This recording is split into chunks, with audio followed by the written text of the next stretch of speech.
बहुत समय पहले की बात है। किसी गांव में एक गरीब ब्राह्मण रहता था। एक दिन उस ब्राह्मण के घर कुछ अतिथि आए। ब्राह्मण की स्थिति इतनी खराब थी कि उन अतिथियों को खिलाने के लिए घर में अनाज तक नहीं था।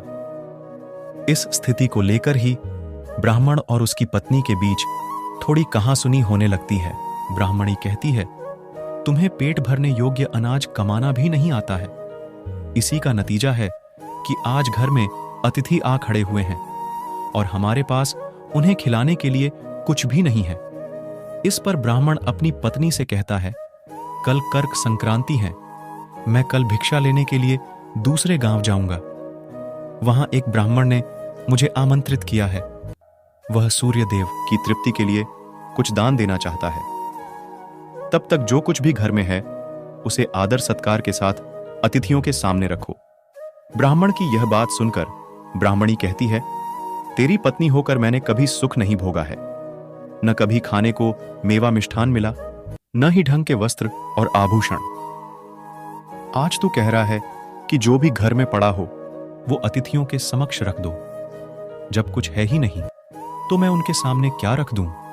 पड़े हैं तो बस एक मुट्ठी तिल, तो क्या अतिथियों के सामने सूखे तिल रखना अच्छा लगेगा? पत्नी की यह बात सुनकर ब्राह्मण कहता है, ब्राह्मणी तुम्हें ऐसा बिल्कुल भी नहीं कहना चाहिए। कारण यह है कि इच्छा के अनुसार किसी भी मनुष्य को धन की प्राप्ति नहीं होती है। जरूरी है तो पेट भरना, और पेट भरने योग्य अनाज तो मैं ले ही आता हूं।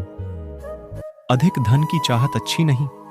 ऐसी इच्छा का तुम्हें त्याग कर देना चाहिए। अधिक धन की इच्छा के चक्कर में मनुष्य के माथे पर शिखा बन जाती है। माथे पर शिखा वाली बात सुन ब्राह्मणी बड़े ही आश्चर्य से ब्राह्मण से पूछती हैं, अधिक धन की इच्छा में माथे पर शिखा हो जाती है? मैं कुछ समझी नहीं, जो भी कहना है खुलकर कहिए। ब्राह्मणी के इस सवाल का जवाब देने के लिए ब्राह्मण अपनी पत्नी को शिकारी और गीदड़ की एक कहानी सुनाता है। ब्राह्मण कथा की शुरुआत करता है। एक दिन एक शिकारी जंगल में शिकार की खोज कर रहा था। जंगल में कुछ दूर आगे बढ़ने के बाद शिकारी को एक काले रंग का पहाड़ जैसा विशाल सूअर दिखाई देता है। सूअर को देखते ही शिकारी अपना धनुष उठा लेता है और कमान खींचते हुए सूअर पर निशाना लगा देता है।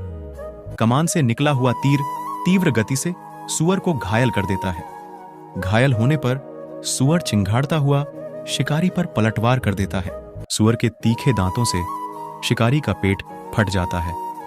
इस तरह शिकार और शिकारी दोनों का ही अंत हो जाता है। इसी बीच खाने की तलाश में भगता हुआ एक भूखा गीदड़ वहां से होकर गुजरता है, जहां शिकारी और सूअर का शव पड़ा हुआ था। बिना मेहनत इतना सारा भोजन देख गीदड़ मन ही मन बहुत खुश होता है और मन ही मन सोचता है कि आज तो ईश्वर की बड़ी कृपा हुई, जो इतना अच्छा और अधिक भोजन एक साथ मुझे मिला है। मैं इसे धीरे धीरे और आराम से खाऊंगा ताकि लंबे समय तक मैं इसे उपयोग में ला सकूं। इस तरह मैं इस भोजन के साथ लंबे समय तक अपनी भूख को शांत रख पाऊंगा। इन सभी बातों पर विचार करते हुए गीदड़ सबसे पहले छोटी छोटी चीजों को खाना। तभी उसे शिकारी के मृत शरीर के पास धनुष पड़ा दिखता है। गीदड़ के मन में पहले उसे ही खाने का विचार आता है और वह धनुष पर छड़ी डोर को चबाने लगता है।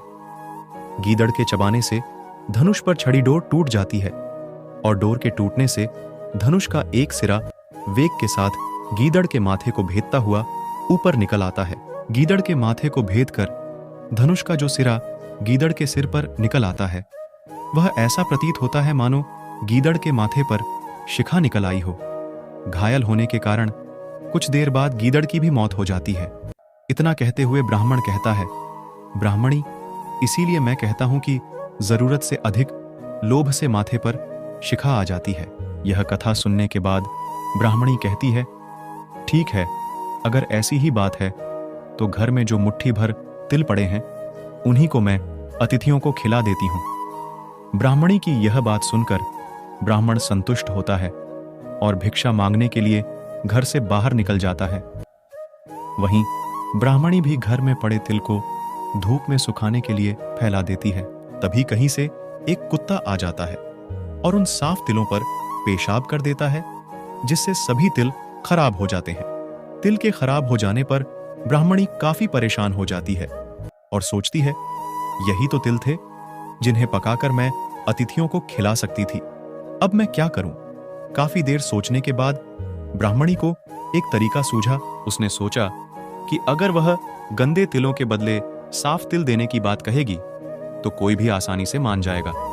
साथ ही किसी को भी इन तिलों के खराब होने की बात पता नहीं चलेगी। इस विचार के साथ वह उन तिलों को लेकर घर घर घूमने लगी। ब्राह्मणी की यह बात सुनकर एक महिला वह तिल लेने के लिए तैयार हो गई, लेकिन उस महिला का पुत्र अर्थशास्त्र पढ़ा हुआ था। उसने अपनी मां से कहा कि इन तिलों में जरूर कोई ना कोई खोट होगी, वरना कौन साफ सुथरे तिलों को गंदे तिलों के बदले देने के लिए तैयार होगा। पुत्र की यह बात सुनकर महिला ने ब्राह्मणी के तिलों को लेने से मना कर दिया। हमारे पास जो भी होता है हमें उसी में सुखी रहना चाहिए। किसी के पास ज्यादा चीज देखकर दुखी नहीं होना चाहिए।